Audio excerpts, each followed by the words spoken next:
What's up, YouTube? Your boy back once again with another sport topic, and today we're going to talk some basketball, NBA basketball. The Orlando Magic fall to the Toronto Raptors in Game 2, 111 to 82, fall by 29 points. I think at one point it was like a 32-point lead, 33-point lead, somewhere in the fourth quarter. It's the third quarter, fourth quarter, something like that. Really not. There's a lot to talk about, but then again, the same breath is not a lot to talk about because, to be honest, the Magic played like shit. They played like shit. Toronto came out there. They wanted this game more. You could tell they was in desperation mode because all the pressure was on Toronto. And this was a key time because the Magic could have knocked Toronto in the mouth, especially with the playoff woes that the Toronto Raptors have, even though I know Kawhi and Danny Green's not been part of that, but Kyle Lowry is. And like my thing about why Toronto, to me, why out of all the teams in the East, that Toronto was the most vulnerable, and out of all the teams like the Milwaukee's, Philadelphia, Boston, that Toronto, no matter who they play, it wasn't even just because they played us, no matter who they would face, were the most vulnerable and the easiest to probably knock out all those top four. Not a lot of people talk about Boston because they're not being cohesion, with things also going around in Philly, because those teams actually have a shot to keep their players. Like Boston has a shot to keep Kyrie Irving. Like Boston makes it to the conference finals or the finals, they have a shot to keep Kyrie. If same thing with Philadelphia, they have a chance to keep Jimmy Butler and Tobias Harris. Toronto has no shot, in my opinion, that they can keep Kawhi. I think no matter what happens, Kawhi wants to go to LA, and I think even if they win, I think that'd be even more likely. Even if they did win the finals, he already has a championship with San Antonio as the MVP, and if they win again, more than likely he would be the MVP. So he would have two titles with two different teams and two MVPs. He definitely is going to bolt. So that's why this team was the most fragile out of all the playoff teams in the East, as far as the top heavy teams to fall. And that's the reason why I said before the season started, Magic in 6. I think that we matched up well against them, and that and I wasn't even taking consideration their previous playoff woes. I just thought that we matched up well against them, and that they were the most vulnerable. That's really one of the main things. They were the most vulnerable team. And you had a shot with that, the way that they played Saturday, the way that Kyle Lowry got 0 points Saturday. You could have came out there tonight and been aggressive and punched them right there in the mouth and make them tap out. I think they would be the easiest team if you would have won at some point in that first half, been up by 15 to 20 points, just went on a big ass run for somewhere in that junction in the game. You would have made them tap out. You would make the fans quit, and you would make all those players, because they're like, man, we know that Kawhi not staying. We know Kawhi not going. Shit, why do we even care? Fuck, let's go home. I'm ready to go home. I'm ready to go vacate anyway. Like, you could have made them tap out. That those next 2 games in Orlando was just because them going through the motions, and you could end up having a sweep, better yet, a 5-game series, which 5 to 6 to 7 still good, because don't get me wrong, the Magic still are actually in good shape because they got the game at home. All they got to do is win their home games, and they win at 6. But Toronto came out like their backs was against the wall, scratching and clawing, and they came out there and they played like Toronto was thought of being when people were saying they were going to sweep the Magic and things like that. They came out, and also now the pressure's back on the Magic, because now if the Magic lose one of these 2 games at home, you're back to square one. You're back to square one as far as now you have to win a game in Toronto again to win this series. So now the pressure's on, like tonight. The pressure was all on Toronto. The Magic had low pressure. There would have been the least pressure game out of all the games this series for the Magic was tonight's game, because all the pressure was on Toronto. The Magic did exactly what they could have did, win it and not play any. Gave 0 effort, not look good at all, and the Magic still be in good shape going into Orlando. That's why the pressure was all on Toronto. Now the pressure's back on Orlando for the next 2 games, because if you drop one of these 2 games, let alone both, if you drop one of these 2 games, then the pressure's all on. You going back to square one. Now, let's talk about the elephant in the room. And the elephant in the room is Nikola Vucevic. And I've been seeing some things on on the message board. That's one reason why it took me a little bit longer to make the video. But I've seen a lot of people going back and forth. And I mean, we gotta be honest. I mean, we gotta call a spade. I don't want to jump the gun because it's only been 2 playoff games. Because as Magic fans, because we haven't been to the playoffs since 2012, and this is the first time we've been to the playoffs with this group of guys. With any of these guys that's on the roster, it's the first time they've been to the playoffs as a Magic, let alone some of them first time being in the playoffs, period. You don't know how any of these guys are going to play playoff basketball. Especially because none of these guys really have a good, deep history of playoff basketball. And Nikola, before this, was going to play 1 playoff game with Philadelphia. He only had 3 points, and he was a bench player. But it's starting to see that Nikola is just not a postseason guy. And I know people say, oh, it's only 1 game. No, it was game 1, too. Game 1, he only had 11 points. And luckily, game 1, he hit some free throws, or he wouldn't have had those 11 points. Nikola did not look good Saturday. And I said that. I said that in my video, that Nikola did not. I said that. I don't want to call him a choker, a playoff choker yet. But he didn't look good for a guy who's your quote unquote superstar. I know this is not going to be a like statement. This is going to be a frown-on statement. But I'm gonna just keep it real 100. Like, I've been saying this. I've been saying this for the longest that Nikola was not our best player. I said this. If you don't believe me, you go back on my video a couple months ago when I was talking about trading for Dennis Smith. I was saying about moving Nikola. I said that. I've been saying that Nikola is not the best player. Yes, Nikola was All-Star, but if you want to be real, let's be real. He was All-Star due to was it Vic getting hurt? Because he wasn't just voting. He wasn't a clear-cut voting in All-Star. He was brought into the All-Star like late on in the process because of some injuries. If I'm not mistaken, I think it's because of even though Oladipo is a guard, but I think that they put him in for the slot. But like, he was put in because of the injury due to somebody in the as far as the All-Star game. That's the reason. He wasn't just automatically voted into an All-Star.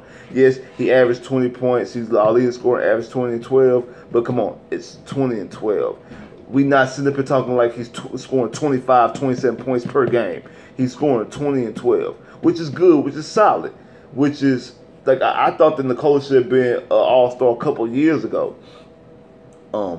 But the way that we run the ball through him is not contribute to winning basketball. And now he's not a guy who's showing up in the playoffs. There's 2 games. There's only 2 games. Now we're gonna see. We got game 4. We got game 5. We got 3, 4, and 5 guaranteed. We know that we got 3 more games of basketball left guaranteed. Hopefully more. Hopefully another series. We still got the rest of the series. This series still go 6 and 7.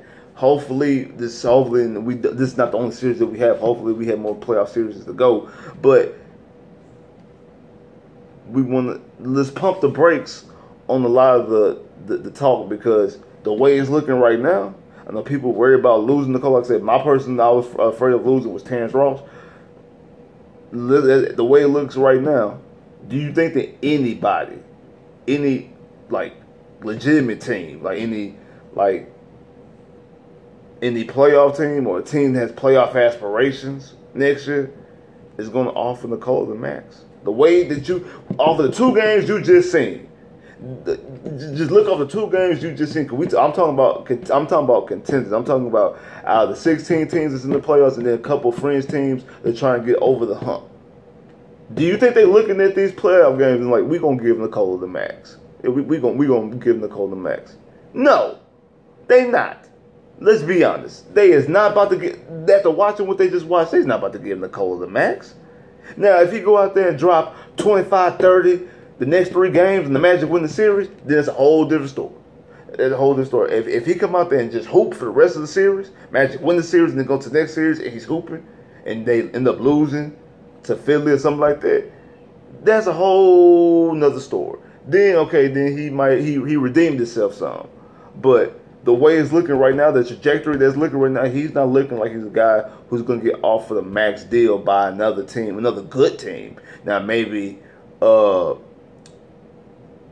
like a bad team, like I don't know, cause like Phoenix has Aiden, but like a bad team, like a Washington or Atlanta or something like that. Like would they offer it? Like they probably can do something like that. Like a team that you know is not going to be a playoff team for the next 2-3 years. Yeah, they might offer him the max because they just trying to. They might. But we talk about the 16 teams that's in the playoffs right now, and a couple teams on the outside, like a couple teams on the outside, like Miami, which they already have a center, but the Kings and the Lakers, like those teams is not going to offer this guy the max as he's showing right now as far as the postseason. And let's be real. Like, he's not earning, so this pump the brakes on that. I know a lot of people are like, oh, here comes this talk again. Like, for real, like, we can't just be here and be fans like, oh, he averaged 20 points. Oh, if it wasn't for him, we wouldn't have made the playoffs. Blah, blah. Like, we can't just sit, like, one, we would have played differently. And I think a different style of basketball helps some other players on this team. It helps Gordon, it helps Isaac. It helps Terrence Ross if you play a different style. Because the style of basketball that we played this season was benefiting for the Cola. And I think the most part, this is me. I think going into the season, their plan was to try to showcase Nikola as much as they could, to put him out in the forefront, to maybe him to generate some trade buzz. Because he played actually better in the beginning of the season when the team wasn't winning that much. When we started going down the stretch and playing better defense, now he has stepped the defense some. He's a better defensive player than he was in years past, but he's not good defensively. He's a guy who can score, who can get you. He is a walking double-double, and he's always been a walking double-double. Like I said, this is his best season so far by scoring 20. I think his highest year was 19. But the way, like, what gave us confidence, at least what gave me confidence after game one, is that we went into Toronto, played good defense, and won a game with Nikola not having a good game, Terrence Ross not having a good game, and then Gordon being good defensively, but not really doing much offensively, only getting 10 points. This game here, you got the bare minimum that you need out of Terrence Ross. Terrence Ross can't get 25, 31 a game. He can't do that off the bench every game. But if he gets you between that 15 to 20 range, if he gets you between 15 and 20 off the bench consistently, that's the area that you want to live in. Hopefully, he gets you a little bit more here and there. But if he gets you between 15 and 20, you good. And same thing with Gordon. If Gordon gets you between 17 and 25.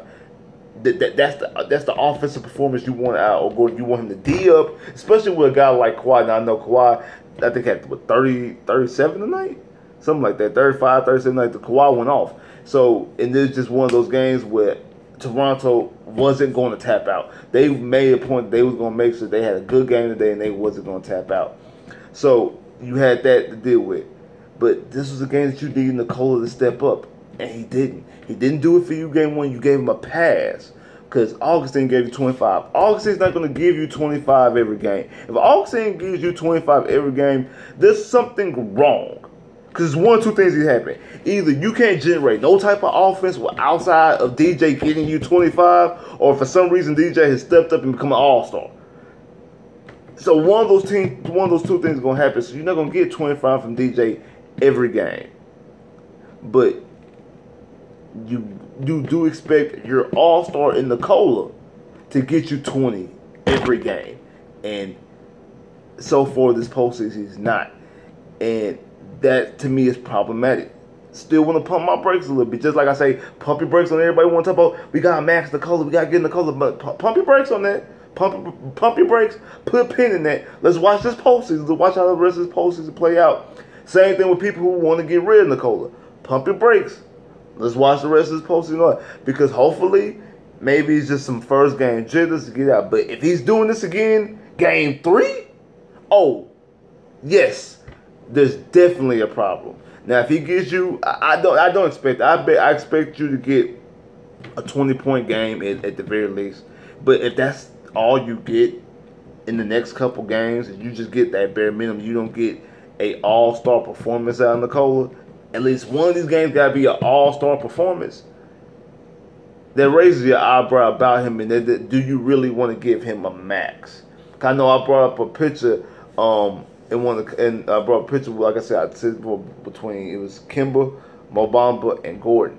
And like I said, I like Kemba's skill sets, and I think the way that Kemba plays offensively fits with this team is lacking. Because you seen what DJ did Saturday, and you see what your point guard, like you can't expect that out of DJ every game, but that's Kemba's average is 25 points. So if you can get that consistently out of your point guard with the rest of this team, the way the rest of this team plays defense, that's when Mo Bamba steps in, because Mo Bamba plays way better defense than Nikola. When Nikola had 11, if your point guard is giving you 25, and say Ross is giving you 15 off the bench, and Gordon is giving you 17, and Fournier and Isaac find their range and get you in the mid-teens, and Bamba is giving you 11 and 12, 13 with some rebounds and some blocks, that is a recipe for success to win basketball games. I'm sorry, they really, because you have a bona fide scorer, you have a second wing guy, and Gordon, you got your guy coming off the bench that's doing damage, and you got Isaac and Fournier and other guys doing other things to make the machine run. But what you need out of Nikola is for him to play like an all-star. You need like that's what people call him for Kyle Lowry. You need Nikola to play like an all-star. Because let's be honest, yeah, he was scoring 20 points.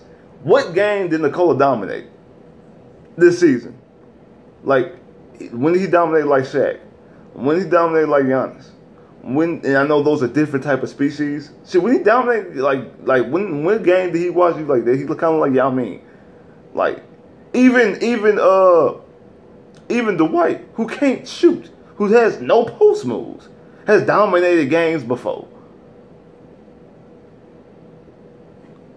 And that's what actually was Dwight's biggest calling card, because whatever people want to say about Dwight, in the postseason, Dwight was money. Dwight averaged 20-20 one postseason.